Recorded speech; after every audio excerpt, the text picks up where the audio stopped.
The giant UFO that is so big we couldn't move it and decided to hide it by putting a building over the top of it.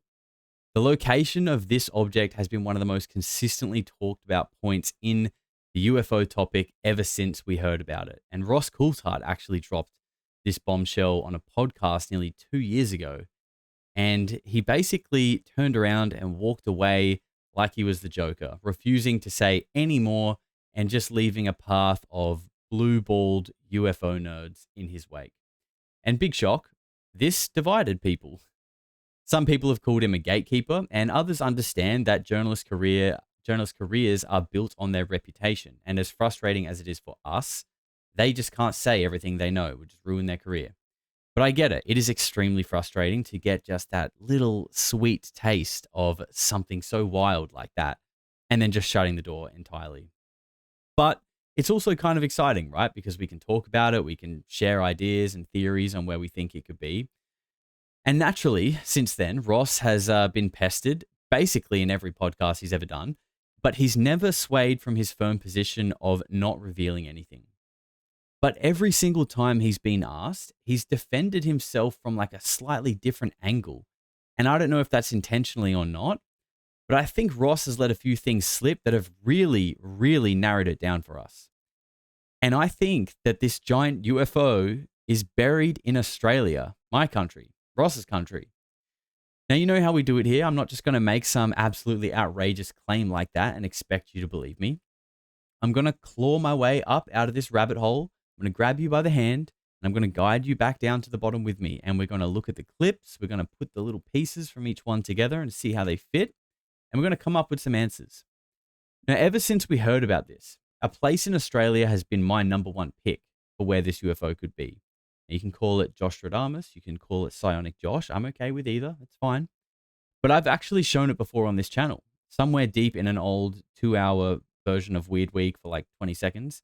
Not in this context, though. I think I've just always found the shape and this structure to be very odd and interesting. And I think that's why I showed it the first time. But I'm going to show you exactly where I think this UFO is buried. And we're going to take a look at a few other locations that, with the clues that we've been given by Ross over the years, which we're going to look at, I think it literally has to be one of these locations. Now, if you're new here, my name is Josh. I'm your friendly neighborhood conspiracy theorist. And if you enjoy dark and weird rabbit holes, or maybe you're just a generally strange person, welcome. You've found your people. Make sure you subscribe so we don't lose you. So let's check out the very first clip where this craziness all began. People are going to question what I'm about to say. What if some of that shit is so big it can't be moved? Is that what you're saying, Ross? Is that what you've been told? That's exactly what I'm saying. How big is big? Big. So big they built a building over it in a country outside of the United States of America. I know that sounds preposterous, and I know, oh my God, you can just hear them now, the bleating debunkers. Let's see this investigated. Let's just see what happens. Let's test these allegations before the Congress. It's very, very easy for people to go, oh, there's no evidence. Oh, my goodness me. Let's just go away and ignore it. Let's test it. We haven't even got there yet. You know, there's a whole cadre of supposed experts on social media who are saying it can't be, therefore it isn't. And that's been the default for so many years. It can't be, therefore it isn't. Imagine if what Mr. Grush is saying is true. Think about the implications of that. And imagine if, as I've just intimated to you, some of these objects are not capable of being moved because they're too bloody big. I mean, that's pretty astonishing. Have you said that before? No, you're the first. Now, I don't know if Ross had a few beers before this interview. He certainly looks a little glassy in the eyes. It's probably because Jay lives in the UK and the time difference was just ungodly for Ross anyway. But whatever it was, Ross looked a little loose-lipped, and I bet he regrets letting this nugget slip because this clip is nearly 2 years old now, and it still regularly does the rounds on social media, and people are still understandably pestering him about it to this day. Like, how could we not? How did Ross ever think that he could tell us something like this and we would just go, okay, cool? No, absolutely not.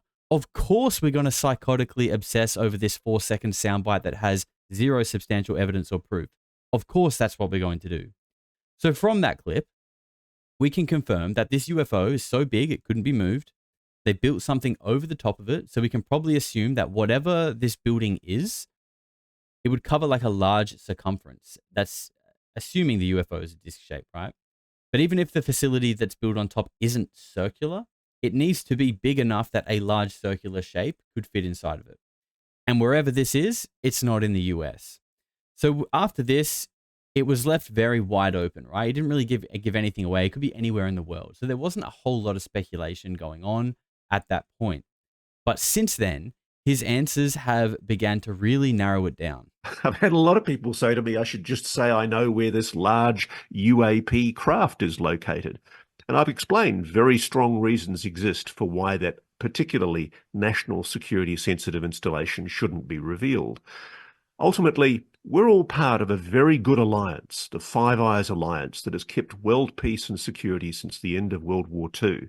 The Yakuza Agreement, the Five Eyes, an alliance between my country, Australia, and the United States, England, Canada, New Zealand. It's really important. And for the good reason, we don't want to jeopardize vital national security concerns. So there you go. Ross is saying that revealing this information could jeopardize the Five Eyes Alliance, which is an alliance between the US, the UK, Canada, Australia, and New Zealand. And we already know it's not inside the US because he told us that the first time. That leaves us with 4 countries where this giant UFO could possibly be buried. So suddenly, we've gone from anywhere in the world except the US to now it's somewhere within one of these 4 countries. Now, Ross is a smart guy. He's clearly very well educated. He's got a successful career. And he's definitely got a stellar grasp of the English language. Certainly much better than me trying to read the Lacerda files. So I think that there's every chance that Ross has done these little slips intentionally. Now, I could be wrong with that. But to go from saying it's not in the US and nothing else, and then saying this national security installation shouldn't be revealed, and making it very clear that it relates to the security of the Five Eyes Alliance, I don't know. I think Ross could just be being a true blue, good Aussie bloke and maybe throwing us a couple of little breadcrumbs to follow. Either that or he's just getting old and flat out forgotten how much that he's actually said. Because they are drastically different answers, right? If you begin to read between the lines, there are a lot of things to be looked at there. So I think so far we can deduce that whatever has been built over this giant UFO is likely a government or military facility. We can get rid of these silly slides of me.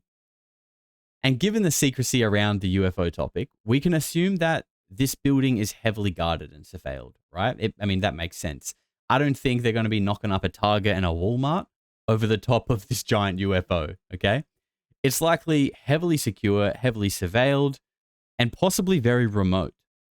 Now, this next clip was taken just the other day on the most recent Q&A session on News Nation. We have a person named Dean from X asking what you know about a large government building that was created to hide a UFO and the location of that. And I've said countless times, and I'm sure Dean and his colleagues know this well, and they somehow think I get embarrassed about having to talk about this. I don't. I've made it very, very clear. I cannot reveal the location of an object which I am told is a non-human craft of such substantial size it could not be moved. It can't be moved from that location for a whole series of very sensitive reasons because it's a very, very sensitive national security area. And there's a genuine concern that because of the facility built on top of it, it could jeopardize the lives of young men and women working in the best interests of both of our countries to reveal that location. And frankly, I don't care if people have a go at me and basically say, you should reveal this, you have an obligation to reveal all.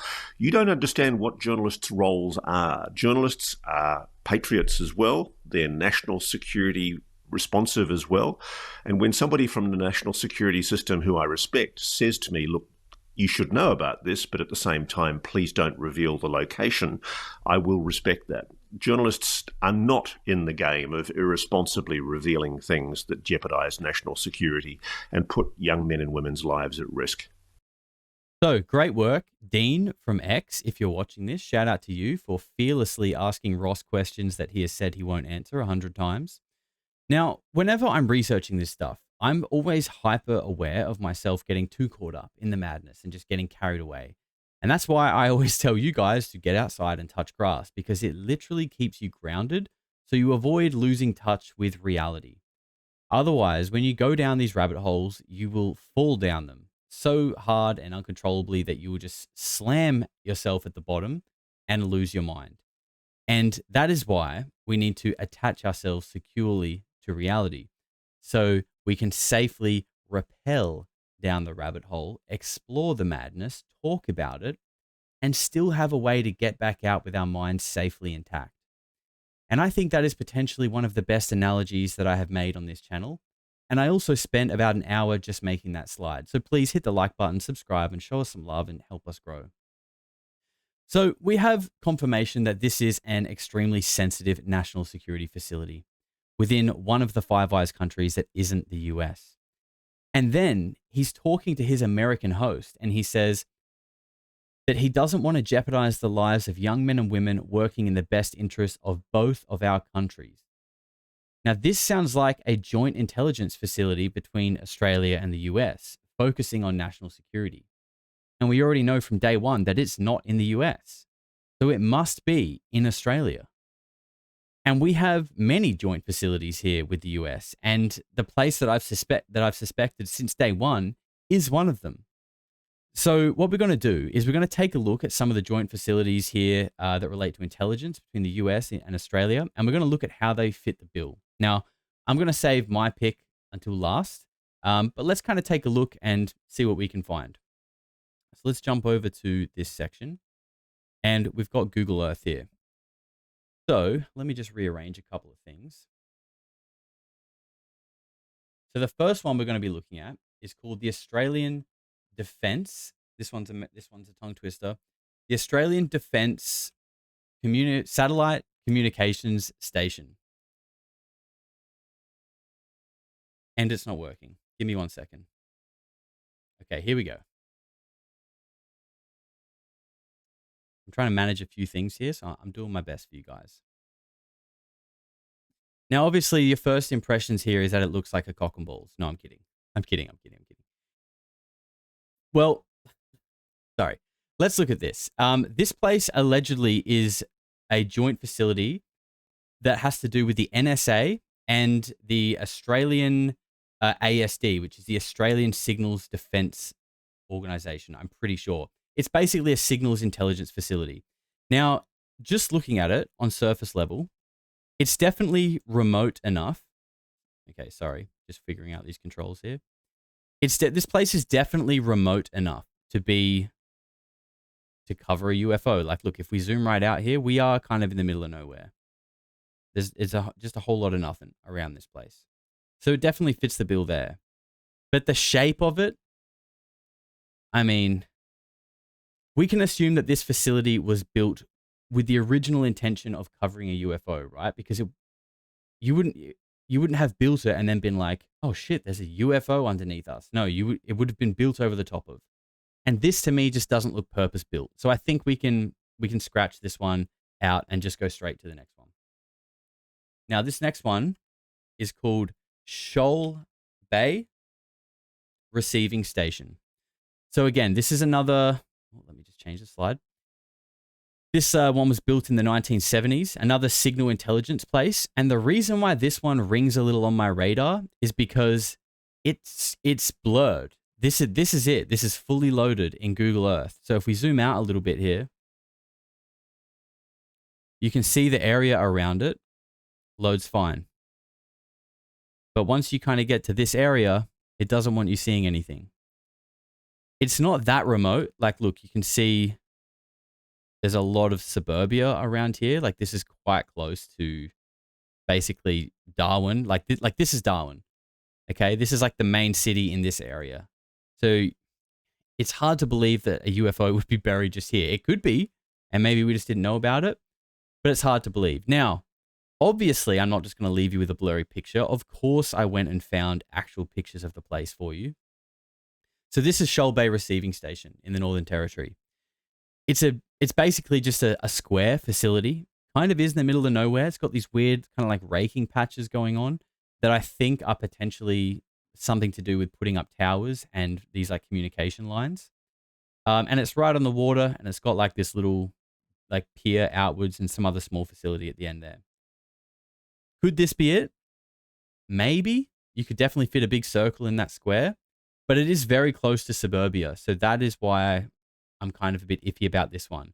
But also, in saying that, the whole blurriness of it is weird. Like, that is strange, right? Because you can see some very secure facilities on Google Earth, which we're about to look at. So the next one, this is where I think we're gonna start getting into the realm of some like really genuine possibilities, and this is probably the most famous one. This is Pine Gap. You've probably heard, or you might have heard of Pine Gap before. Actually, I think there's a Netflix show about it, and it's not very good, so don't bother looking at it. But yeah, I think that's a thing. Anyway, Pine Gap. So it's actually over here. This is probably the most like well-known, I don't even know the word. Everyone knows about Pine Gap. Everyone knows how secretive it is, how secure it is. Everyone knows that no one knows what goes on at Pine Gap. That's the best way to explain it. But this is it. Okay. So you've got these like interesting ball-shaped structures, which I'm sure are probably some kind of like radar or, I don't know, some kind of geospatial detection, communication system. Right. And this place, Pine Gap, sorry, I'm doing a terrible job with these controls. They're a bit weird. This place is like smack bang in the center of Australia. So let's just zoom right out. Australia's a big place. A whole lot of desert, by the way. Australia's a massive place, right? But there's nothing going on other than the edges. So look at where Pine Gap is. That is so central that it makes me think like, surely a UFO didn't crash pinpoint in the middle of Australia. Like, it's almost like a bullseye on a dartboard, right? I mean, it could be, but it's like, pretty lucky. But what do you guys think about that? So did I even change the slide here? No, I didn't. Sorry. I feel like I'm juggling a whole bunch of things here. So let's just move over. So Pine Gap was built in 1966, and this is a joint facility ran by the ASD, the CIA, NSA, and NRO. So all of the suspect players in this space run this place, which leads me to believe that this is a genuine contender, even though that it's smack bang in the middle, and that just seems kind of like unnatural.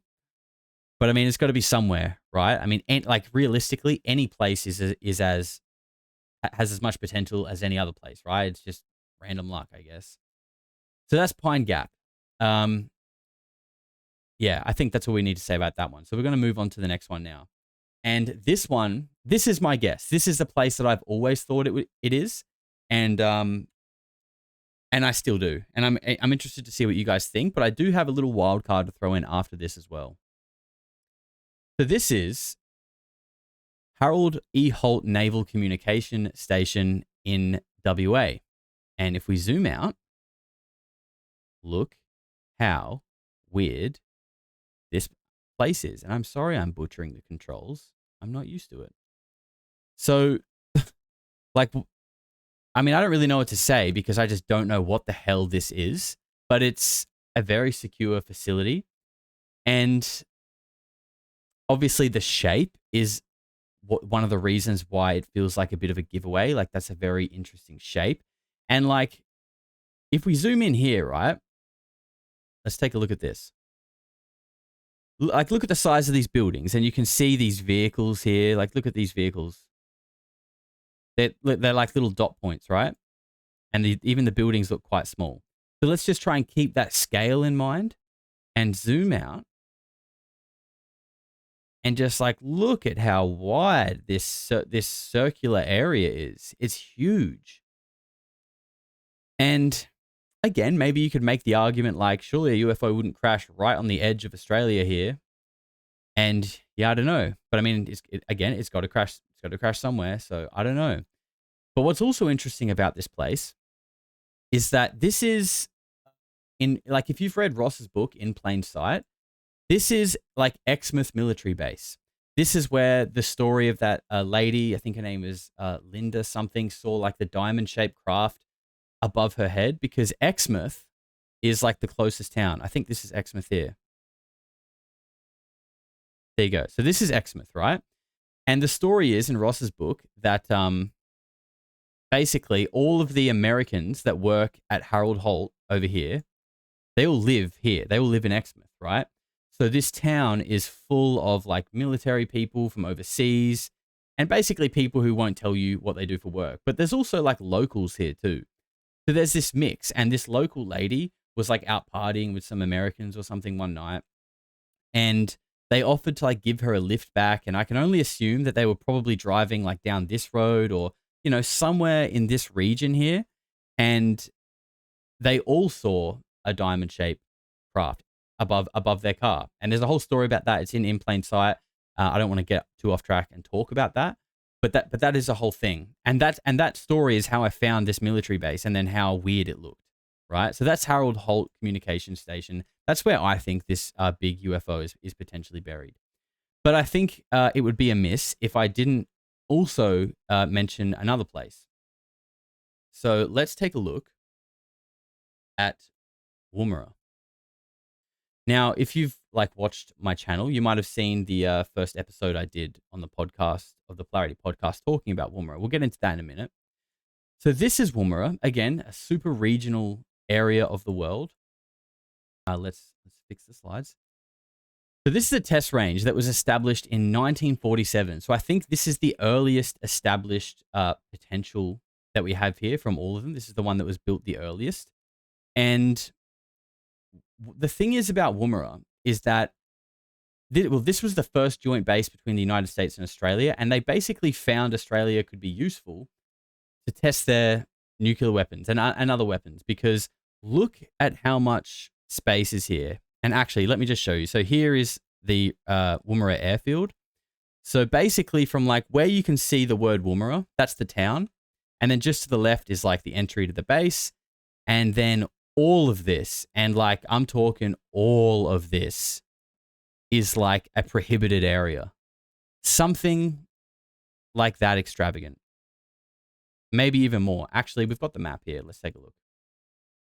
Okay, so we can see here, right? If we take a look at this, and this is a still active site today, although like it's not as like talked about anymore. Now it's like Pine Gap. Pine Gap is like the big secret place, but Woomera is still active. I know secondhand, not directly, someone who works there. So for those of you who aren't Australian, let's just take a look at this, right? On this little map here, look at Coober Pedy. If you can see about in the middle of that green zone at the top in that little dip, there's a place called Coober Pedy. So if we just get rid of this, I want just to show you the scale of their playground, right? So let's just take another look here. Look at Woomera. We're right here. And this is Coober Pedy up here. And that's just the middle. That's just the middle of it. So let's zoom out more.